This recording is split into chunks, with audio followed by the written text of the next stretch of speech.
on the EB3. So আপনারা জানেন যে জাফলন ইমিগ্রেশন লাস্ট 2023 থেকে আমরা EB3 করছি এবং আজকে মূলত এই স্পেশাল EB3 নিয়ে যে লাইভটা, এটার একটা অন্যতম কারণ হলো যে since we are starting EB3 processing like 2023, আমাদের নর্মালি প্রতি মাসে বা কিছু সময় পর পর দুটো বা তিনটা বা চারটে স্টেটে আমাদের ওপেনিংস যেগুলো মানে জব অ্যাভেলেবল থাকে EB3 সেগুলো ওপেন হয়। বাট ফর সাম রিজন, আমি জানি না, বাট জানি না মানে রিজনটা হতে পারে যে so far lot of immigrants or illegal immigrants or suspicious immigrants has been deported, এবং সেই কারণে অনেকে ভয়েও, যারা হয়তো আমেরিকাতে আছেন তারা অনেকে ভয়েও কাজে আসছেন না বিভিন্ন কারণে। আমেরিকার যে লেবার মার্কেট, এটা একটা খুব একটা খেওয়াসের মধ্যে দিয়ে যাচ্ছে। সো সে কারণে হতে পারে যে shortage of labour, all of a sudden total 13 স্টেটে 17টা সিটিতে আমাদের কাছে জব ওপেনিং হয়েছে। সো আমরা যারা EB3 করি বা আমাদের মতো যারা EB3 প্রসেস করেন, এরকম অসংখ্য ফার্ম আমেরিকাতে আছে, হয়তো অনেকের কাছে আরো বেশি ওপেনিং হয়েছে। বাট দিস টাইম আমরা আজকে যে এপিসোড বা আজকে যে লাইভ আপনাদের সামনে আসছি, এটি স্পেশালি EB3 আমাদের যে নতুন করে যে 13টি স্টেট এবং 17টা সিটিতে আমাদের যে জব অপরচুনিটিগুলো ওপেন হয়েছে সেগুলো নিয়ে মূলত বলবো। এর সাথে বেসিক EB3 নিয়ে কিছু কথা হবে, এছাড়া ট্রাম্পের সময় রিউমার প্যানিক নিয়ে কিছু কথা হবে, নতুন যে রুলস বা নতুন যে আইন যেগুলো আপনারা শুনছেন সেগুলো নিয়ে কথা হবে। সো শুরু করছি। আমি MM Nuruzzaman, CEO Jaflong immigration USA office. প্রথমে বলি যে আমাদের কাছে এখন যে 13টা স্টেটে জবগুলো ওপেন হয়েছে, এর মধ্যে আমি সবগুলোর নাম বলছি, জাস্ট তারা আমার এই বক্তব্য এখন শুনবেন এবং যারা পরবর্তীতে শুনবেন আপনাদের মনে রাখার জন্য। It is not very necessary, আপনারা যদি আমাদের সাথে কথা বলেন তখন ডেফিনেটলি আমরা জানিয়ে দিব। Anyway, it's in like California 3টা সিটিতে, ভার্জিনিয়াতে, DC যেটা ওয়াশিংটন DC সেখানে, মেরিল্যান্ডে, আটলান্টা। আমি যে নামগুলো বলছি এগুলো সবগুলোতে আমাদের জব ওপেনিং হয়েছে, সেজন্য বলছি, এবং সবগুলো আমেরিকার স্টেট, বঙ্গরাজ্য। ওহাইও, এটা মিড ওয়েস্টের একটা state, Indiana, north Carolina, Texas, Nevada, Arizona, Tennessee এবং মিসিসিপি। এবং এর সাথে এই প্রথমবারের মতো আমি এই নামটা সবাই শেষে বলবো বলে রেখেছি। আপনারা যারা বাংলাদেশে থাকেন বা বিশ্বের বিভিন্ন দেশে বাঙালি যারা থাকেন তারা হয়তো কম বেশি জানেন যে আমেরিকাতে দ্বিতীয় সিলেট বলা হয় একটা স্টেটকে বা শহরকে, সেটা হলো মিশিগান স্টেট, যেটাকে প্রেসিডেন্ট ট্রাম্প গত ইলেকশনের সময় তাচ্ছিল্য করে বলেছিলেন যে শরিয়া সিটি।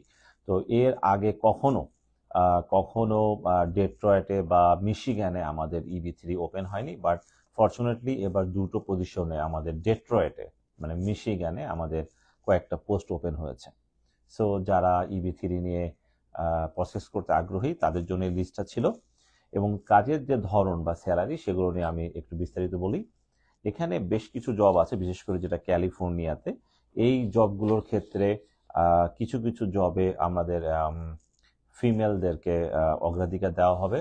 লেটসে যেগুলো আপনার যেগুলো হসপিটালিটি জব বা হোম কেয়ার টাইপের জব বা রুম অ্যাটেন্ডেন্ট, সেগুলোতে ফিমেলদের অগ্রাধিকার দেওয়া হবে এবং সেক্ষেত্রে ইন্টারভিউ কিন্তু লাগবে। আদার দেন লাইক 4-5 জবস, অল আদার জবের জন্য ইন্টারভিউ লাগবে না। এবং যেমন একটা জব আমি স্পেশালি বলতে পারি, ভার্জিনিয়া, ওয়াশিংটন DC এবং মেরিল্যান্ডে, যেটা হোম হেলথের জন্য দেওয়া হয়েছে। সেখানে বলা হয়েছে যে যারা অ্যাপ্লিকেশনগুলো করবেন তাদেরকে ফিমেল হওয়াটা আমরা অগ্রাধিকার দিব এবং তাদের মোট কম বেশি 2 বছরের একটা অভিজ্ঞতা থাকতে হবে অনলি এই পেশায়। সো আপনারা অনেকে বলতে পারেন যে এটা তো আনস্কিল জব, এখানে কেন এক্সপিরিয়েন্স লাগবে, বাট এটা যেহেতু হোম এইড এবং 3টে স্টেটে, এবং এই জবটা মূলত সারা বছরই আমাদের থাকে, এবং এটার যে পার আওয়ার আসবে অলমোস্ট $18 পার আওয়ার। এটা ছাড়া অন্য যেগুলোতে আসে সেগুলোতে সবগুলোতেই মিনিমাম 4টা থেকে 6টা বা কোনোটাই 10টার মতো আমাদের পজিশন আছে, এবং সেগুলোতে আপনার কোনো ধরনের ইন্টারভিউ লাগবে না এবং কোনো এক্সপিরিয়েন্স লাগবে না, এবং কোনো ফিমেল বা মেলের ব্যাপারেও কোনো প্রেফারেন্স নাই। সো এক্ষেত্রে আপনাদেরকে বলি, আপনারা যারা EB3 সম্বন্ধে হয়তো আগে শোনেননি, আজকে শুনছেন বা জানেন, EB3 is the only process যেখানে আপনার কোনো শিক্ষাগত যোগ্যতা বা স্কিল ছাড়া আমেরিকার গ্রিন কার্ড পাওয়া যায় এবং ইভেন্চুয়ালি সিটিজেন হওয়া যায়। সেক্ষেত্রে অনেকে আমাদের প্রশ্ন করেন যে EB3 মানে এটা এটা হইতে হলে আমাকে আর কি যোগ্যতা লাগবে? অ্যাকচুয়ালি একাডেমিক্যালি আপনার কোনো যোগ্যতা লাগবে না, এক্সেপ্ট আপনি যখন ইন্টারভিউটা দিবেন তখন আপনার ওরা যে ইংলিশে প্রশ্নগুলো করবে, you have to answer in English. That is the only thing you need. আর আমাদের যেসব পজিশনের জন্য অলরেডি এখনই যেসব পজিশনের জন্য ইন্টারভিউ লাগবে, তাদের ইন্টারভিউগুলো কিন্তু ওভার দ্য ভিডিও কলে, ভিডিও কনফারেন্সে হয়, এবং তাদের ক্ষেত্রেও ইংলিশ লাগে। আমাদের যেসব ক্লায়েন্টরা ইতিমধ্যে আবেদন করেছেন, কোনো কারণে ইন্টারভিউতে টিকেন নাই, এখন ওয়েট করছেন, তাদেরকেও বলছি তারা ইচ্ছা করলে এখন যে পজিশনগুলো খালি হয়েছে আমরা আপনাদেরকে সেই পজিশনগুলোতে রিপ্লেস করতে পারবো, অনলি যাদের পার্ম এখনো ফাইল হয় নাই। এনিওয়ে, আমাদের সবচাইতে EB3 যেটা মূল চ্যালেঞ্জ সেটা হলো যে দ্য টাইম ফ্রেম। এই কথাটা শোনার পর অনেকে আগ্রহী থাকেন আগে থেকে যে EB3 জন্য আবেদন করবেন, বাট যখন এই টাইম ফ্রেমটা ওনারা শোনেন যেটা 4.5 থেকে 5 বছরের মতো বা 4.5 বছরের মতো, তখন অনেকেই আগ্রহ হারিয়ে ফেলেন। এক্ষেত্রে আমি আপনাদেরকে জাস্ট একটু ব্যাকগ্রাউন্ড দেই যে আমেরিকাতে 2 ধরনের ভিসা ক্যাটাগরি কাজ করে, একটা ইমিগ্রেন্ট ভিসা, একটা non immigrant visa. So EB3 এটা হলো ইমিগ্রেন্ট ভিসা, এবং EB3 তে আবার 3টা ক্যাটাগরি আছে, স্কিল্ড, আনস্কিল্ড এবং আদার ওয়ার্কার্স। সো যেটা স্কিল ক্যাটাগরি সেটা নিয়েও আমরা কাজ করি, সেক্ষেত্রে মাত্র 2 বছরের মতো সময় লাগে। বাট আনফর্চুনেটলি অর ফর্চুনেটলি যারা আনস্কিল বা আদার ওয়ার্কার্স তাদের জন্য সময়টা 4 বছরের বেশি। এক্ষেত্রে আমরা 4.5 থেকে 5 বছর এই কারণে বলি যে আমেরিকার যে প্রায়োরিটি ডেট রাইট নাও, আপনারা যারা খোঁজ খবর রাখেন, যারা জানবেন বা আমার সাথে জেনে রাখেন, এটা এই মুহূর্তে EB3 আদার ওয়ার্কার্স বা আনস্কিল্ড ক্যাটাগরির জন্য প্রায়োরিটি ডেট শো করতেছে জুলাই 8, 2021, তার মানে ঠিক 4 বছর 1 মাস। তো সেক্ষেত্রে মানে 4 বছর 1 মাস পরে আপনি যদি আজকে আবেদন করেন, 4 বছর 1 মাস পরে বা 4 বছর 1 মাস আগে যিনি আবেদন করেছেন এই মুহূর্তে তার EB3 ভিসাটা অ্যাভেলেবল হয়েছে।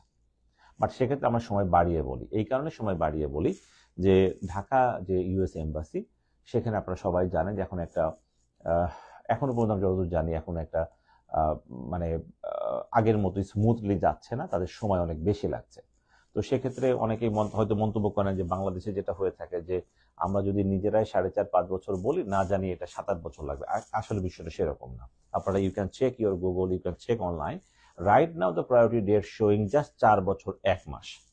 বাট সেক্ষেত্রে আমরা 4.5 থেকে 5 বছর বলছি, বাট আমেরিকাতে যে পরিমাণ এখন লেবার শর্টেজ আছে, তাতে যে কোনো সময় এই সময়টা এগিয়ে আসতে পারে। যেমন এটা আগে ছিল 2 বছর 9 মাস, 3 বছর, কিন্তু আস্তে আস্তে বেড়েছে, কারণ এটা প্রতি বছর একটা ক্যাপ আছে, সেই ক্যাপের বেশি হয়ে গেলে সময়টা বেড়ে যাবে। এক্ষেত্রে আপনাদেরকে বলে রাখি যে এই 4.5 বছর বা 5 বছর যে সময়টা এখানে লাগুক, এটা অনেকের কাছে বেশি মনে হচ্ছে, বাট বাস্তবে কিন্তু আসলে তা না। এই কারণে না যে আমেরিকার সবচাইতে নাম্বার 1 গ্রিন কার্ড ক্যাটাগরি বা হলো IR1, এটা হলো ইমিডিয়েট রিলেটিভ। দ্যাট মিনস একজন স্পাউস, হাজব্যান্ড অথবা ওয়াইফ, যখন তার হাজব্যান্ড ও ওয়াইফ বাংলাদেশে থাকা বা নির্দেশে থাকা তার জন্য আবেদন করেন, that is the quickest and fastest application process for the immigration. So যেটা আগে মানে আজ থেকে let's say go back 10 years, 7 years, 8 years, তখন এটা লাগতো হার্ডলি 1 ইয়ার, 9 মাস থেকে শুরু করে 1 বছর বা সর্বোচ্চ 14 থেকে 15 মাস, কারণ এখানে যারা আবেদন করেন তাদেরও অনেক সময় কিছু ল্যাটেস্ট থেকে যায়। সো যারা এখন জয়েন করছেন তাদেরকে জানিয়ে রাখি আজকে আমাদের এই স্পেশাল লাইভটা হচ্ছে EB3 নিয়ে। এনিওয়ে, যেটা বলছিলাম, সো হাজব্যান্ড ওয়াইফের ক্ষেত্রে স্পাউস অ্যাপ্লিকেশন I-130 ক্ষেত্রে সবচাইতে যেটা প্রায়োরিটি বেসড নাম্বার 1, সেইটা তো এখন সময় লাগছে মোর দ্যান 2.5 বছর থেকে 3 বছরের মতো। তো সেক্ষেত্রে যদি আপনি এখানে জব নিয়ে আসেন, সেক্ষেত্রে 4.5 বছর ও 5 বছর সময়টা খুব বেশি কিন্তু সময় নয়, নাম্বার 1। নাম্বার 2 হলো এটা কিন্তু নর্মালি যে আপনি আমেরিকাতে ভিজিট করতে আসতেছেন, আপনি সে টেম্পোরারি আসে তা কিন্তু না, আপনি কিন্তু আমেরিকার গ্রিন কার্ড নিয়ে আসছেন। দ্যাট মিনস আপনি একজন অভিবাসী হিসেবে আমেরিকায় আসছেন, সেক্ষেত্রেও এই সময়টা লাগতেই পারে। আমি জাস্ট এই সময়টা কেন এতটা লাগছে আমি একটা ব্যাখ্যা দিই, চেষ্টা করবো যেন আপনাদের বুঝতে সুবিধা হয়। মূলত একটা EB3-তে 4টা প্রসেস থাকে, বেসিক 4টা প্রসেস থাকে। নাম্বার 1 হলো পার, প্রোগ্রাম ইলেকট্রনিক রিভিউ ম্যানেজমেন্ট। এইটার অধীনেই আপনি লেবার সার্টিফিকেশনটা পাচ্ছেন, এবং এই কাজটা করে আমেরিকার লেবার ডিপার্টমেন্ট। সো যখন আপনারা আমাদের মতো বা অন্য কোনো ফার্মকে যখন অ্যাপয়েন্ট করেন টু প্রসেস ইউর EB3, তখন কিন্তু প্রথম ধাপটা হলো কোম্পানি একটা ধাপ থাকে PWD, সেটা বাদ দিয়ে আপনার থেকে যেটা শুরু হবে সেটা হলো পার্ম। সো এই পার্ম ফাইল করলে 14 থেকে 16 মাস, 12 মাসে হতে পারে, বেশিও লাগতে পারে, এই সময় পরে আপনার লেবার সার্টিফিকেশন হবে। তো এখানে চলে গেল লেটস সে 14 থেকে 16 মাস। লেবার সার্টিফিকেশন হওয়ার পরে আপনি একটা নির্দিষ্ট সময় পাবেন নেক্সট প্রসেস শুরু করার জন্য, এবং তখন আপনাকে একটা সরকারি ফি দিতে হবে। $715 হলো ইমিগ্রেশন ফি, $600 অ্যাসাইলাম ফি, এই মোট $1315। এইটা দিলে আপনার ইমিগ্রেশন অ্যাপ্লিকেশন, যেটাকে বলে I-140, সেটা শুরু হবে। সো আগে যেটা ফার্ম সেটা প্রসেস করে আমেরিকার লেবার ডিপার্টমেন্ট, ধরে নেন শ্রম মন্ত্রণালয়, আমি যদি জাস্ট কম্পেয়ার করি উইথ বাংলাদেশ। এরপরে সেকেন্ড প্রসেস যেটা হবে সেটা হলো USCIS। এইটাই কিন্তু মূলত আমেরিকার যে ইমিগ্রেশন যে প্রসেস, এটা হলো এরা দেখে USCIS। সো USCIS আপনার I-140 এখানে প্রসেস করবে। তো এখানে বলে রাখা ভালো, আমরা শুনেছি, আমরা বিশ্বাস করি না বা আমরা শুনেছি যে বাংলাদেশের কিছু প্রতিষ্ঠান বা আমেরিকাতে যারা ইবিসি নিয়ে কাজ করে তারা আপনাদেরকে অনেকেই বলেন যে প্রিমিয়াম প্রসেস করলে এটা এগিয়ে যাবে। এখানে একটা আপনাদের ভুল ধারণা আছে। Don't do premium process if you don't have the American visa. কেন? যে আপনার যদি অন্য কোনো ভিসা থাকে আপনি করতে পারেন, কিছুটা বেনিফিট পাবেন। আদারওয়াইজ যাদের ভিসা নাই, যারা শুধু ইবিসি করছেন এবং ইবিসি করে গ্রিন কার্ড নিয়ে আমেরিকাতে আসতে চান সপরিবারে, তাদের ক্ষেত্রে বলবো don't do never premium process. কারণ এখানে এমনি তো ফি আছে $805, এটা একদম এক্সট্রা একটা ফি। আর এটা করে আপনার মূলত কোনো বেনিফিট হবে না। কারণ আমি যেটা বললাম ইমিগ্রেশন অ্যাপ্লিকেশন I-140, এটা USCIS যেটা অ্যাডজুডিকেট করবে, এখানে ওরা প্রায় 10 মাস থেকে 12 মাস সময় নেবে, একদম এটা মোরাললেস বা বেশিও নিতে পারে। এক্ষেত্রে আপনি যদি প্রিমিয়াম করেন তাহলে আপনি 15 ডেজের মধ্যে, ওয়ার্কিং ডেজের মধ্যে তারা এটার একটা ডিসপোজাল করবে, নেগেটিভ পজিটিভ আরো পেপার সাব এনিওয়ে বা 15 ডেজ। কিন্তু এই সময়টা যদি এগিয়েও আসে, যেহেতু আপনার প্রায়োরিটি ডেট 4 বছর 1 মাস পরে আছে, সো কোনোভাবে আপনার পরবর্তী প্রসেস বা ভিসা ইন্টারভিউ কোনোটা কিন্তু এগিয়ে আসবে না। সো শুধুমাত্র আপনি একটা 4টা পার্টের একটা ফ্র্যাকশন আপনি প্রিমিয়াম করে ফেলেন 15 দিনে করে, you have to just wait. So don't waste your money, আপনি নর্মাল প্রসেস করবেন। সো সেক্ষেত্রে এখানে আরো 10 থেকে 12 মাস। সো আগে গেল 14 থেকে 16 মাস, এখন 10 থেকে 12 মাস। দেন আপনার I-140 যখন অ্যাপ্রুভ হবে, আফটার দ্যাট আপনি ভিসা আবেদন করবেন। এটা DS-264, এটা যাবে NVC, national visa centre, that means state department, যে তারা আপনার ইমিগ্রেশন ভিসাটা তারা আপনাকে অ্যাপ্রুভ করবে। এইটাতেও মিনিমাম 8 থেকে 10 মাসের মধ্যে একটা সময় লাগবে। আফটার দ্যাট তারা অ্যাপ্রুভ করার পরে, যেহেতু আপনার কারেন্ট ডেট এখনো আসে নাই, 4 বছর 1 মাস, হয়তো এই টোটাল প্রসেসটা 3 বছর 6 মাসে শেষ হয়ে গেল বা 3 বছর 8 মাসে শেষ হয়ে গেল, then you have to wait for your visa interview in Dhaka US embassy. তো এরা আপনাকে ডেট দিবে, অনেক সময় 6 মাস হতে পারে, 8 মাস হতে পারে, 1 বছর হতে পারে, এমনকি এটা আরো বেশি হতে পারে। So only after that you will get the visa. সুবিধাটা হলো যখন আপনি once you get the visa, আপনি সপরিবারে ভিসা পাবেন। সপরিবার মিনস আপনি, আপনার স্পাউস, দ্যাট মিনস হাজব্যান্ড অথবা ওয়াইফ, এবং আপনার চিলড্রেন আন্ডার 21, এই তারাই কিন্তু এই ভিসার অধীনে আসবেন। আপনার বাবা মা বা ভাই বোন বা +21 বা বিবাহিত ছেলে মেয়ে, এরা কিন্তু কেউ এখানে ইনক্লুডেড হবেন না। সো এইভাবেই টোটাল প্রক্রিয়াটা 4.5 থেকে 5 বছরের মতো একটা সময় লেগে যাবে। সো এখান থেকে আগানোর কোনো সুযোগ আমাদের নাই, যদি না সরকার ভাবে এটা পদ আরো বাড়ানো হয় বা প্রসেস টাইম কমানো হয়। এক্ষেত্রে আপনাদেরকে একটা, it's not an happy news but still, India থেকে, আপনারা সবাই জানেন আমাদের পাশের প্রতিবেশী দেশ ইন্ডিয়া, সেখান থেকে যারা EB-3 করছেন, এই EB-3 তাদের 13 বছর সময় লাগে, যেটা বাংলাদেশের লাগে 4.5 থেকে 5 বছর। বাট স্টিল ইন্ডিয়া থেকে মানুষ এটা করছেন। হোয়াই? বিকজ এইটা একমাত্র ভিসা, যেটা আপনাকে বললাম, আপনার যোগ্যতা ছাড়া আপনি গ্রিন কার্ড পাবেন। সো EB-3 নিয়ে আপনাদের যদি কোনো প্রশ্ন থাকে, আমি এটা জানিয়ে রাখি, রাইট নাও আমাদের পজিশন যতগুলো আছে, এটা মোরাললেস অলমোস্ট প্রায় 40 থেকে 50টার মতো পজিশন আছে। বাট এই লিস্টে শুধুমাত্র আমাদের এক্সক্লুসিভ তা কিন্তু না, এটা আরো অনেকগুলো ফার্মের সাথে তারা শেয়ার করে। তো সেক্ষেত্রে যদি আপনারা করতে চান EB-3, ডেফিনেটলি আপনারা আমাদের যে বাংলাদেশ অফিস আছে সেখানে যোগাযোগ করবেন, আমাদের এখানে কমেন্ট সেকশনে দিতে পারেন, আমাদের মেসেঞ্জারে দিতে পারেন, এছাড়া আপনারা ইমেল করতে পারেন। এবং এক্ষেত্রে মনে রাখতে হবে যে আমি এখন যেটা আপনাদেরকে বললাম, এর চাইতে আরো ইন ডিটেলস যদি আপনারা জানতে চান, ডেফিনেটলি ঢাকা অফিসে ফোন দিবেন। বাট আই প্রেফার আপনারা ঢাকা অফিসে ফোন দিয়ে আমাদের সাথে অ্যাপয়েন্টমেন্ট করবেন, সো দ্যাট আপনার 1-to-1 আমাদের যে স্টেটে আপনার পছন্দ হয়, যে স্টেটগুলো আমি বলেছি ইতিমধ্যে, সেই স্টেটে যেখানে আপনার সুবিধা হয় আপনারা সেখানে এই কাজের জন্য আমাদেরকে প্রসেস শুরু করতে পারেন। এবং আমাদের যেটা ফি, আমরা এটা যেহেতু এটা অফ দ্য রেকর্ড থাকবে, এই কারণে যে এখানে লিগাল কিছু ব্যারিয়ার্স আছে। As per the American law for the EB3 যে প্রসেস যেটা এমপ্লয়ার করবেন, that is responsibility of the employer, not the employee. তো এখানে employer means the American company, not you. So in that case আমরা যে bridge হিসাবে যে কাজটা আমরা যেটা করি, সেখানে আমাদের কিছু ইনফ্যাক্ট আমাদের আমরা on the record we can't say all the things. আমি এটা খুব সহজভাবে আপনাদেরকে বলে দিচ্ছি। So you have to call us, then আমাদের কল করলে দেন আমরা নেক্সট স্টেপ নিয়ে আমরা আলোচনা করতে পারবো। সো EB3 নিয়ে যে প্রশ্নগুলো থাকবে কমেন্ট সেকশনে, আমি আফটার দ্য লাইভ আমি আপনাদের সাথে এটা নিয়ে কথা বলবো। এখন যদি আপনাদের সাথে যদিও একটি স্পেশাল এপিসোড ছিল EB3 নিয়ে, বাট সেক্ষেত্রে আমি জাস্ট আমাদের জাফলয়ের কয়েকটা বিষয় এবং আমেরিকার যে বর্তমান যে অবস্থা চলছে ইমিগ্রেশন নিয়ে, সেটা নিয়ে আমি আপনাদের সাথে কথা বলবো। আমি একটা কমেন্ট আমি জাস্ট দেখতে পাচ্ছি এখান থেকে, but I am not answering right now because আমরা EB3 নিয়ে কথা বলবো এবং ইন জেনারেল কিছু কথা বলবো। EB2 নিয়ে ছিল, আমি সেটা নিয়ে কথা বলবো। সো আপনারা অনেকেই পেপার পত্রিকাতে শুনছেন এবং কিছু চ্যানেল, আমি জানি না কেন তারা প্রোপাগান্ডা ছড়াচ্ছে, আই ডোন্ট নো, বাট জাফল কিন্তু কখনো প্যানিক সেল করে না। আপনাদের আগেও বলেছি, we are not believing in panic or rumour. আমরা যেটা সঠিক যে তথ্যগুলো আমরা পাই USCIS ওয়েবসাইট থেকে, আমরা কিন্তু সেগুলো শেয়ার করি। যেমন কিছুদিন আগে একটা নিউজ আমরা দেখেছি যে বাংলাদেশের প্রায় 39 জনকে ডিপোর্ট করা হয়েছে। সো দেখেন এই নাম্বারটা 39, অনেকে মনে করছেন এতগুলো মানুষের ডিপোর্ট করা হলো।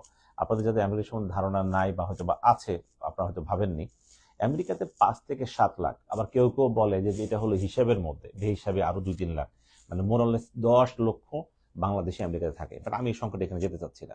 আমি যদি 5 লক্ষ ধরে নিই, এটা নিয়ে আমার ধারণা কারোর আপত্তি নাই যে সারা আমেরিকাতে 5 লক্ষ বাংলাদেশি আছে। সেই বাংলাদেশির মধ্যে 100 সামথিং বা একবার গেল 39 জন, এটা একটা ফ্র্যাকশনও না, এটা জিরো, মানে 0.001%-এর মতো বা 0.002%-এর মতো। সো আপনাদেরকে সবসময় মনে রাখতে হবে যে কিছু মানুষ এখানে ইলিগেলি এসেছেন, মানে আনলফুলি এসেছেন, তারা এখানে এসে কিছু অপরাধও করেছেন, তাদেরকে পুলিশ বিভিন্ন মামলায় সাজাও দিয়েছে কোর্ট, বা তারা অ্যারেস্টেড হয়েছেন, বা ডোমেস্টিক ভায়োলেন্স, বিশেষ করে বাংলাদেশিদের এখানে সবচেয়ে বেশি অপরাধটা আমি যেটা প্রবণতা লক্ষ্য করেছি domestic violence. That means husband ওয়াইফের মধ্যে যে সমস্যাগুলো হয়, এটা ভাইস ভার্সা। বাংলাদেশের মতো এখানে ঠিক এরকম মানে একতরফা কোনো আইন নাই, বাট স্টিল এটা একটা বড় ধরনের সমস্যা বাংলাদেশিদের অনেকেই ক্রিমিনাল হিসাবে অন্তর্ভুক্ত হওয়ার, অনলি ডোমেস্টিক ক্রাইম। তো সেক্ষেত্রে যে সংখ্যাটা রিপোর্ট হয়েছে very very very few number, এটা নিয়ে আপনাদের ওয়ারিড হওয়ার কোনো কারণ নাই। এবং যাদের নামে কোনো মামলা নাই, কেস নাই, পেন্ডিং কোনো বিষয় নাই, তাদেরকে কিন্তু ডিপোর্ট করা হচ্ছে না। এটা কিন্তু মনে রাখতে হবে। একটা যদি ব্যতিক্রম হয়েও যাচ্ছে, সেটা নিয়ে প্যানিক ছড়ানোর কোনো কারণ নাই। দ্বিতীয়ত যেটা বলবো যে 15,000 একটা বন্ড, ভিসা বন্ড নামে একটা জিনিস চালু হচ্ছে আগামী 20 অগস্ট থেকে, but that was not included বাংলাদেশিদের জন্য এটা একদমই না। Right now, as of right now, Malay এবং জাম্বিয়া, দুইটা দেশ নিয়ে তারা এটা পাইলট প্রোগ্রাম শুরু করছে জাস্ট। বাট ইতিমধ্যে আমাদেরকে অসংখ্য মানুষে কল করছে যে $15,000 দিলে ভিসা পাওয়া যাবে কিনা। দয়া করে আল্লাহর ওয়াস্তে কোনো প্রতারণার পাল্লায় পড়বেন না, প্রতারকের পাল্লায় পড়বেন না, এবং ফ্রডের শিকার হয়ে আপনার মূল্যবান সম্পদ এবং অর্থ হারাবেন না। বাংলাদেশিদের জন্য কোনো ধরনের $15,000 ভিসা বন্ড এখনো পর্যন্ত চালু হয়নি, এবং ভবিষ্যতেও যে হবে এটা নিয়ে আমরা এখনো আশাবাদী নই রাইট নাও। বাট এটা হতে পারে, যখন হবে জাফলন ইমিগ্রেশন ইনশাল্লাহ আপনাদেরকে এটা জানিয়ে দিবে। এর বাইরে আপনারা যেমনটা শুনেছেন যে ট্রাম্প ইজ এ বিজনেসম্যান, উনি ট্যারিফ বাড়াচ্ছেন, উনি ইনভেস্টমেন্ট ভিসা উনি ইনভাইট করছেন। সো এই জন্য আপনাদেরকে বলছি যে আপনারা সবাই জানেন যে জাফলন immigration other than EB3, EB1, EB2, E2, EB5, actually we do all, but আমাদের এক্সপার্টিস হলো নর্মালি E2, EB5 এ। অ্যাসাইলাম এটা নিয়ে আজকে কথা বলবো না। সো যারা ইনভেস্ট করতে চান তাদের জন্য still America can be a very good place. Why? Because the Trump administration, they are welcoming the businessman, the rich man, the wealthy man. So এটা আপনারা মনে রাখবেন।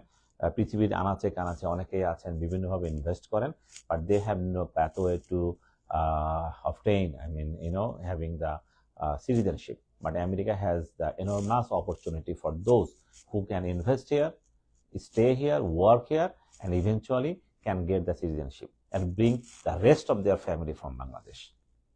এবং বাংলাদেশের সাথে আমরা কিন্তু ট্রিটি কান্ট্রি, বাংলাদেশে এই ট্রিটি আছে আমেরিকার সাথে, সেহেতু আপনারা কিন্তু অনেক পার্শ্ববর্তী দেশের চাইতে ভাগ্যবান। স্পেশালি যেমন ইন্ডিয়ার সাথে আমেরিকার কোনো ইনভেস্টমেন্ট ট্রিটি নাই, বাট বাংলাদেশের আছে। So use that, still in Trump administration, that would be a very great and easy opportunity for you. Other than that, যেটা EB1 EB2 এটা নিয়ে আমরা আগেও কথা বলেছি, হয়তো আগামীও আমরা স্পেশাল এপিসোড করবো। স্পেশাল স্কিল যে পার্সনস আছেন তাদের জন্য এটা আছে। একজন প্রশ্ন করেছেন EB2 নিয়ে, I will answer that in the comment section ইনশাল্লাহ। সো এই ছিল মোটামুটি আমাদের আজকের লাইভ। এর বাইরে জানিয়ে রাখছি যে আমাদের ঢাকা অফিস, যেটা এখন আমরা গুলশান থেকে মুভ করে মেহেরপুর প্লাজায় আসছি, এটা পল্টনে প্রেস ক্লাবের আশেপাশে। আশা করি যদি আপনারা কেউ দেখা করতে বা কথা বলতে চান সেখানে আসতে পারবেন। আমাদের ঢাকা অফিসের সাথে যোগাযোগের নাম্বারটা 019415711000, এছাড়া 018200332221, এবং এই সবগুলো নাম্বারই হোয়াটসঅ্যাপে কল করা যায়। That means you can call us from anywhere in the world. আর যারা ইতিমধ্যে আমেরিকাতে চলে আসছেন অন্য কোনো ভিসাতে, তাদেরকেও বলে রাখছি যে আপনারা আমার সাথে যোগাযোগ করতে পারবেন। EB3 আপনারা শুরু করতে পারবেন। নট নেসেসারি যে আপনি EB3 শুরু করলে আমেরিকা থাকতে পারবেন বা থাকতে হবে। Just simple like a Bangladeshi, you can start the EB3। আর বিদায় নেওয়ার আগে আবারও সবাইকে শুভেচ্ছা, এবং যারা এতক্ষণ আমাদের সাথে ছিলেন বা এই বক্তব্য শুনেছেন তাদেরকে ধন্যবাদ। আমাদের এই ভিডিওটা পরে আমাদের ইউটিউব চ্যানেল, জাফরান ইমিগ্রেশন ইউটিউব চ্যানেলে দিয়ে দেওয়া হবে, কারণ এটা বেশি দিন থাকবে না ফেসবুকে। সো যারা এটা রেকর্ড হিসেবে রাখতে চান, দয়া করে আমাদের ইউটিউব চ্যানেলটা সাবস্ক্রাইব করবেন। তো সবাই ভালো থাকবেন, আবারও ধন্যবাদ, শুভরাত্রি, আসসালামু আলাইকুম।